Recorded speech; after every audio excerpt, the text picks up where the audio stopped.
33 engines firing perfectly, flawless hot staging, everything going exactly as planned. Then, disaster. Booster 14 vanished from telemetry during landing, complete silence as it crashed into the Gulf. But that was just the beginning. Ship 35 lost control at 36 minutes, tumbling helplessly in space before burning up at 1,400 degrees Celsius during re-entry. Two $200 million vehicles, destroyed in one flight. Most CEOs would panic, issue apologies, delay future missions. But Elon's response?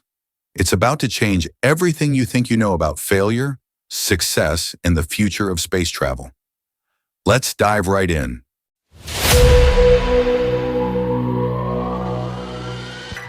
Picture this: 33 Raptor engines roaring simultaneously.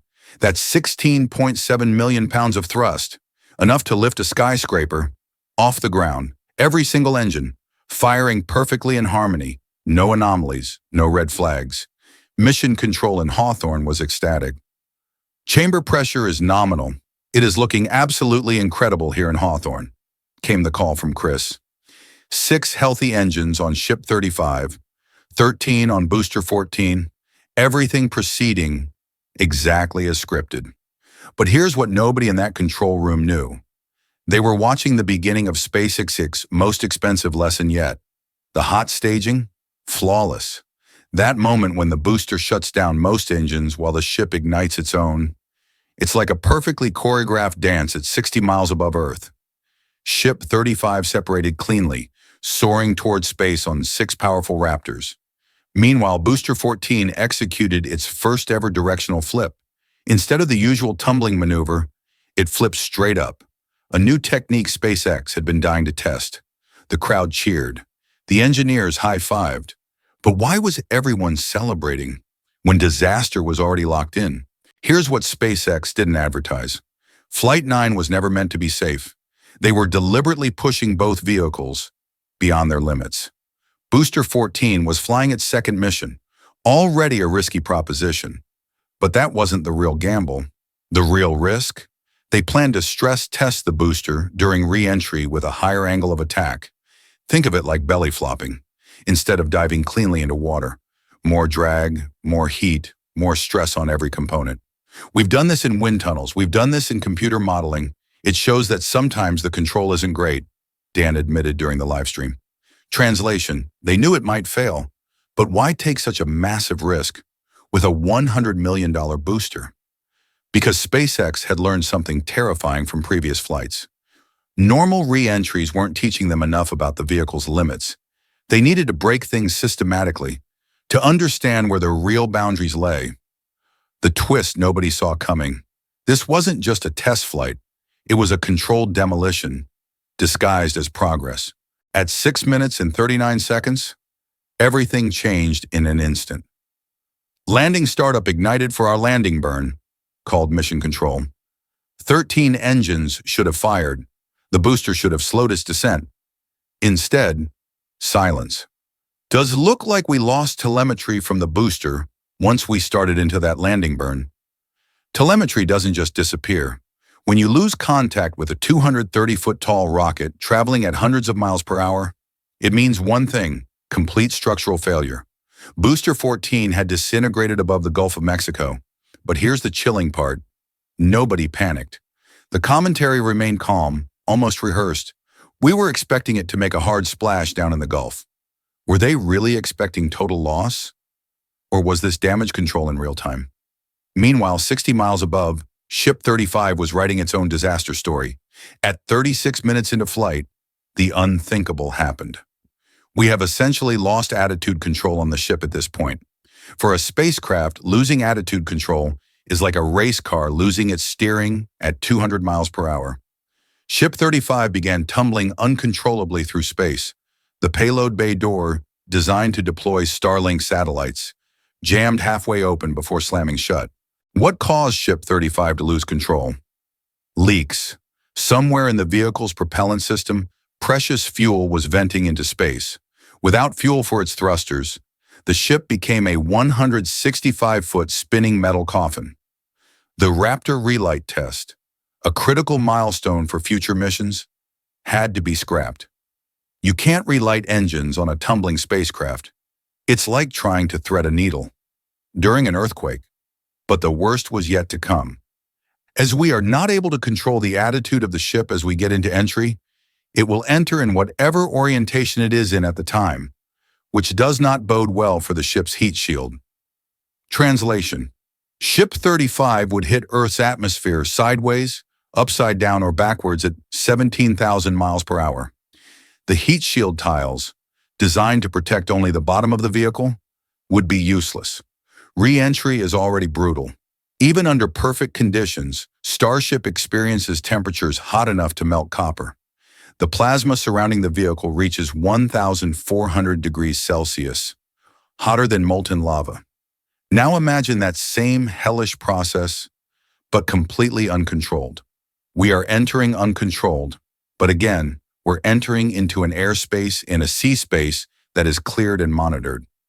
The live stream showed horrifying footage, chunks of Ship 35's heat shield peeling away like burning paper. The vehicle's flaps, designed to steer during re-entry, began melting in real time. There you can see the flap feeling that temperature there, a little bit melting away. But why didn't SpaceX abort the mission earlier? Why let both vehicles die? Here's the part that changes everything. SpaceX planned for both vehicles to fail. Not exactly like this, but they built failure into the mission from day one. The booster was always going to crash in the Gulf. The ship was always expendable.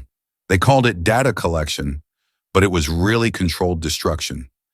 Every sensor reading as Booster 14 disintegrated, every temperature measurement as Ship 35 melted, every millisecond of telemetry before total loss. All of it was pure gold to SpaceX engineers. But here's what nobody calculated: the public relations nightmare of losing both vehicles in one flight.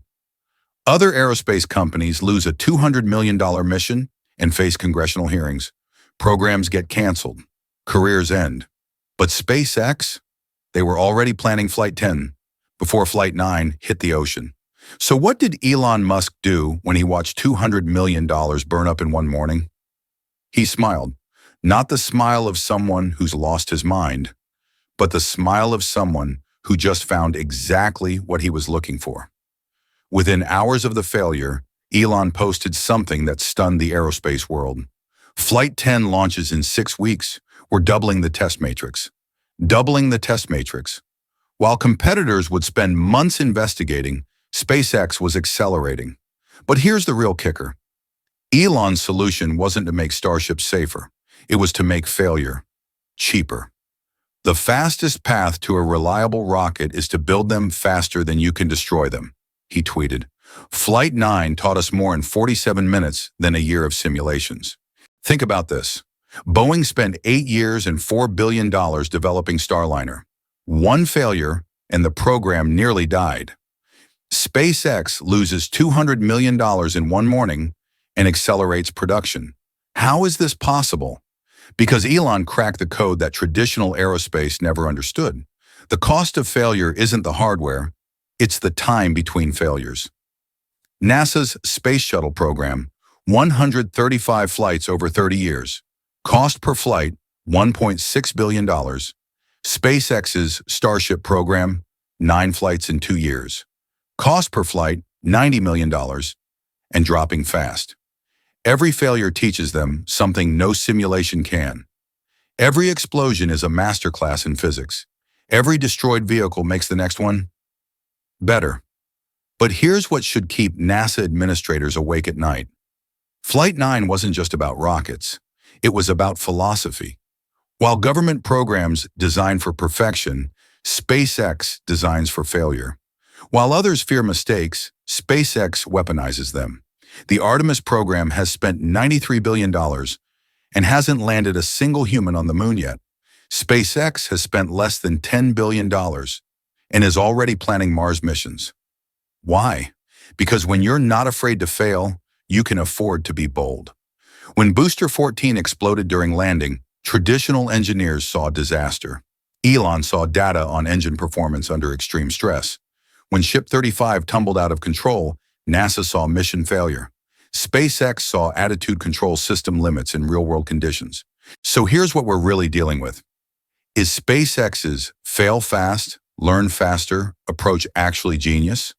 Or is it reckless gambling with the future of human spaceflight? Because while Booster 14 and Ship 35 were burning up, SpaceX was already building their replacements. The production line in Starbase never stopped.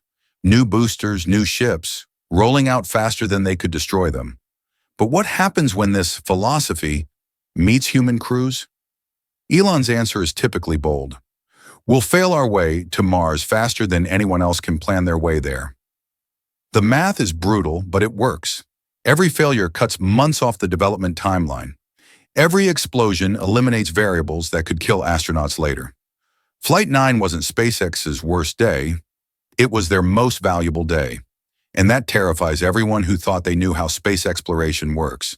Because while the world watched $200 million burn up over the Indian Ocean, Elon Musk was already planning how to fail better.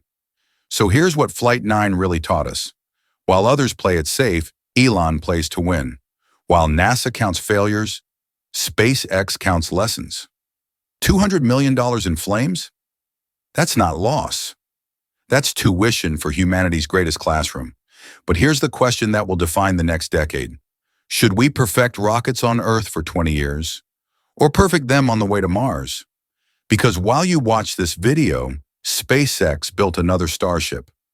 While you decide if Elon's crazy, he's already planning the colony. The race isn't just to Mars anymore.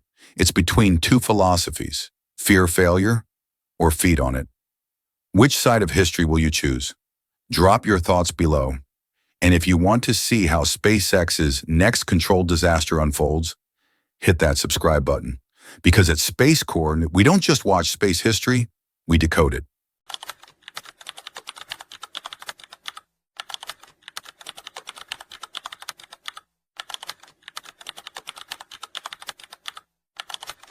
SpaceX just did something insane. They're deliberately destroying a $60 million rocket on purpose. Ship 35 and Booster 14 are rolling to the pad right now. But here's the shocking part. Elon wants them to explode. One engine will shut down mid-flight. A 100-ton booster will crash into the ocean.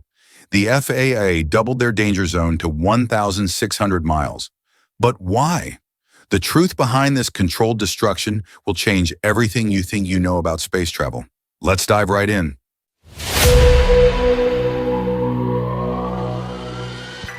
Here's what happened on May 25th that sent shockwaves through the space industry. At exactly noon, Ship 35 rolled out to Launch Pad A. But this wasn't your typical rollout. Hidden inside the payload bay, 8 dummy Starlink satellites, weight simulators that would test something SpaceX had never successfully done before. 2 hours later, Booster 14 joined its partner. But here's where things get weird.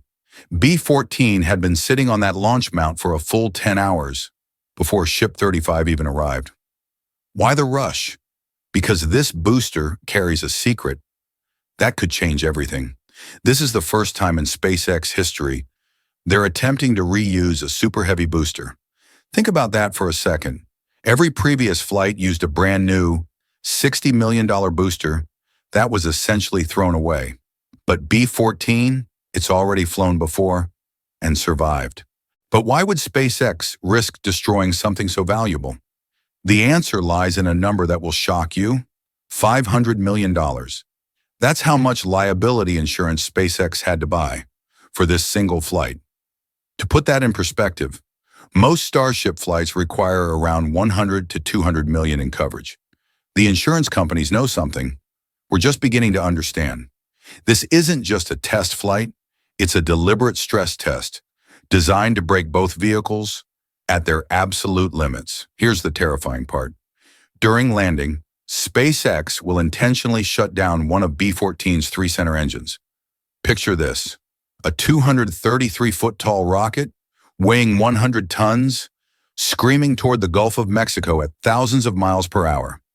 And they're going to turn off a critical engine just to see what happens.